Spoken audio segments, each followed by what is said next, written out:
I'm Chef Chaya-Ryvka from thelivingvision.com, here with Living Tree Community Foods, and I've got some brand new recipes to share with you. I've been introduced to a new product from Living Tree Community Foods, and that is their almond flour. So you can take a look here. This is what it looks like. When you buy it in the package, it might have some clumps in there, so you could pulse it in your food processor. I pulsed it in the spice grinder just to break it up so that it would be really fine. It doesn't need much breaking up, but it's really a beautiful, light, fluffy texture. Once again, I want to mention that I have my son in the background here, so you might hear him. Hopefully he'll be quiet today, a little quieter.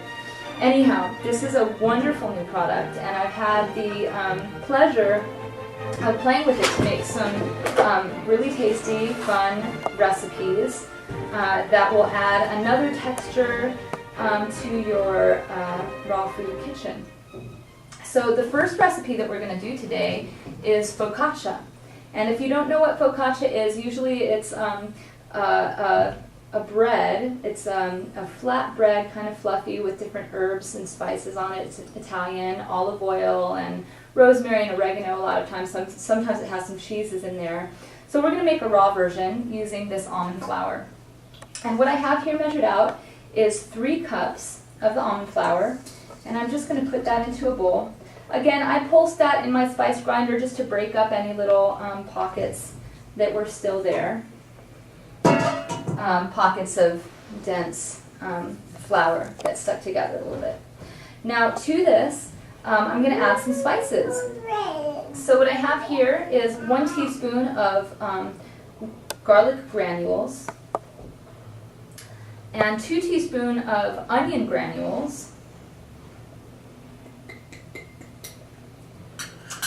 And then over here I have a little medley of some herbs. I have a teaspoon of freshly chopped rosemary, and then I have a half a teaspoon of dried oregano and a half a teaspoon of dried thyme. So I'm going to add those to the mix as well. Now I'm going to add 2 tablespoons of nutritional yeast, and that's going to give it a nice savory flavor, and it also gives a little of a cheesy flavor. Nutritional yeast adds that cheesiness to your raw food, so it's nice to use in cheeses as well as this bread to give it that cheesiness. And then we want to add a little bit of salt, and I'm going to add 1 teaspoon of salt.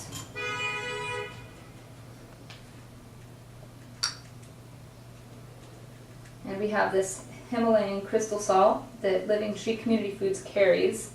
It's really nice, a nice flavored salt.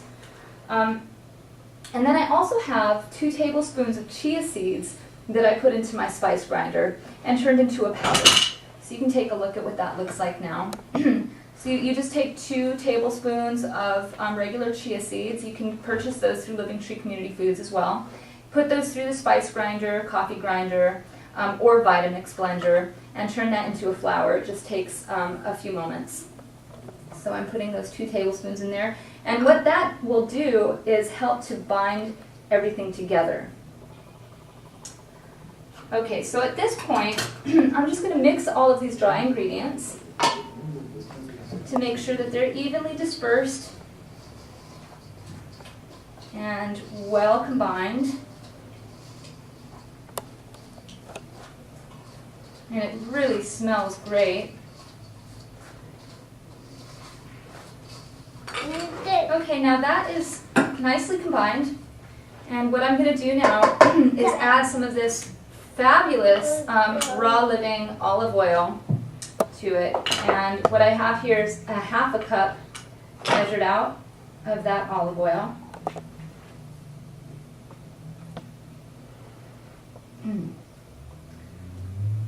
Okay, and now I will mix all of these ingredients together. There's not much equipment involved in this, excuse me, which is really nice. You can do most of it by hand.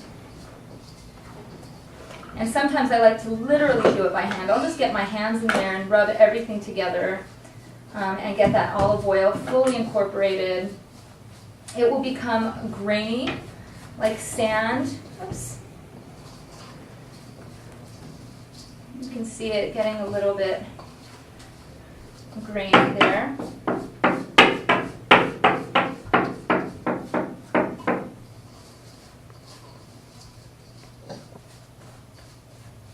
Okay, and I think I have that olive oil well mixed in now. Okay, and the last item that we're going to add to this recipe is some water. And that water is going to churn this into a dough. It will bring everything together and activate the glutinous properties of the chia seeds, which will help to hold the bread together.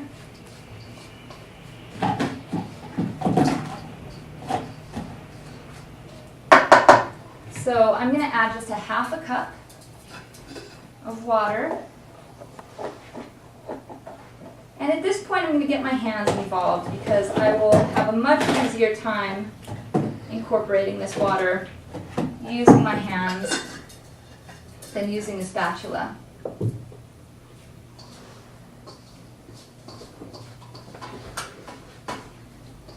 it's going to get quite doughy.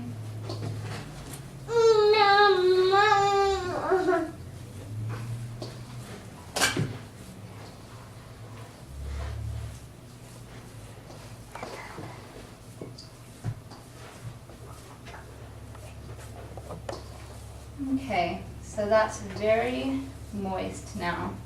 I probably could have added a little bit less water. This will mean it will have more of a drying time. And I want to mention, hi sweetie, and I want to mention that this is a recipe that I'm utilizing a dehydrator for. I use Excalibur's 9-tray dehydrator.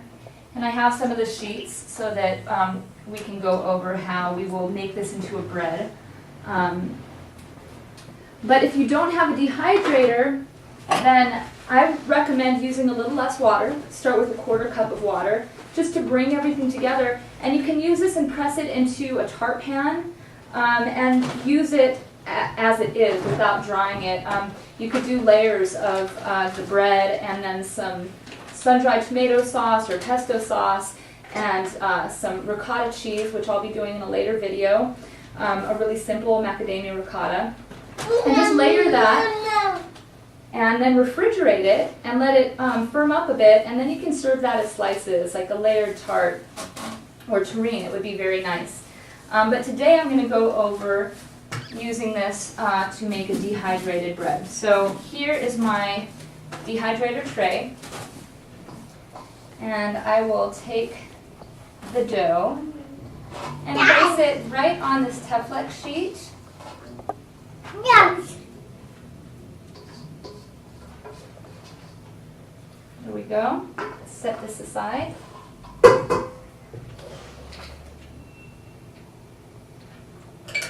Okay, now what I'm going to do here, okay, so it's a little moist, more moist than it needs to be. What I would normally do is just break it up over the Teflon sheet, but that's not happening because it's quite moist. So what I'm going to do is just form a loaf and work it into a nice semi-flat shape. This will actually be easier to do without the base. So we're just going to press this out. I'm using the outer hand to create the borders here. And you don't want it to be too thick because it'll take much longer to dry. And it's also a very rich bread. So you don't need a lot. A little bit will go a long way. So you can see how I'm just pressing that out.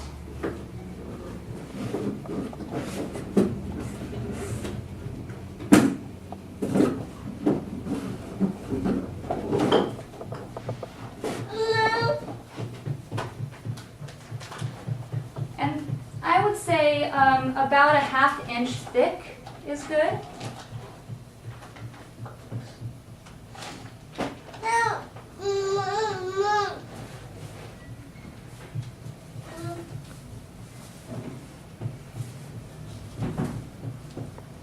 Okay, so let's say that is our focaccia loaf.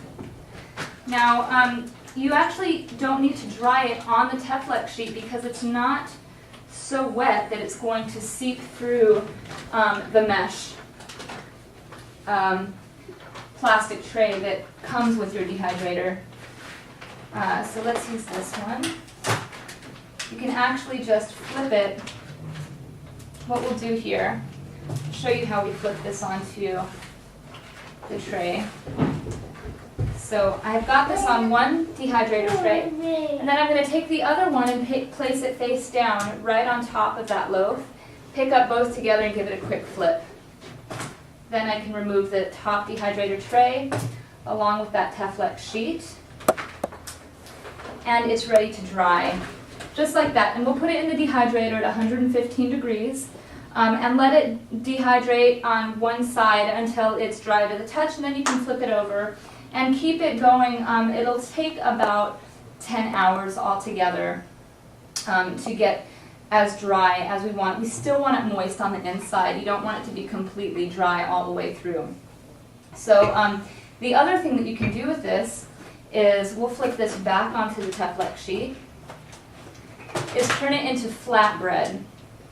And how I would turn it into flatbread is by having it on the Teflon sheet and putting another Teflon sheet on top of it, and then taking a pin roller and just rolling it out until it's quite thin. And you'll do the same process of dehydrating it at that point. So you just keep working it out.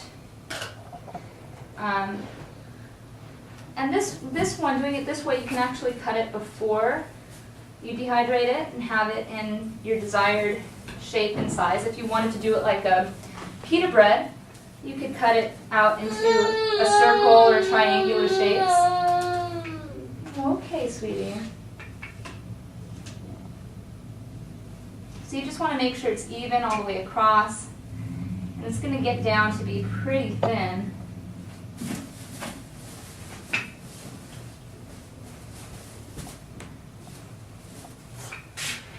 You can just stretch it out until it reaches all the way to the sides. Yeah, all the way to the sides, right, Hodaya? Hodaya's going to be a great raw food chef one day if he wants. Definitely is getting enough exposure over here.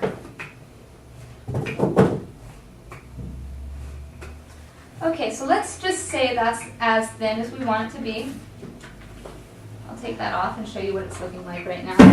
I would normally take it out and let it get a little bit thinner, but for today's purpose, that's fine. From here, what you can do is just start cutting it into your desired shape. I'm cutting it into strips.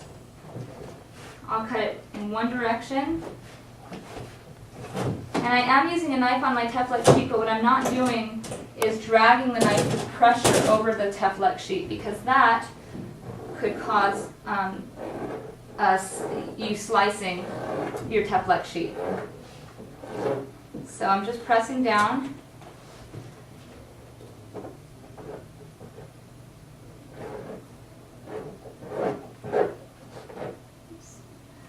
And then I would do that in the opposite direction as well. I'm just creating a edge here so that I can get as many crackers as possible out of this. They won't be crackers, they're not going to get crispy, they'll be like a flatbread. This is definitely a bread recipe.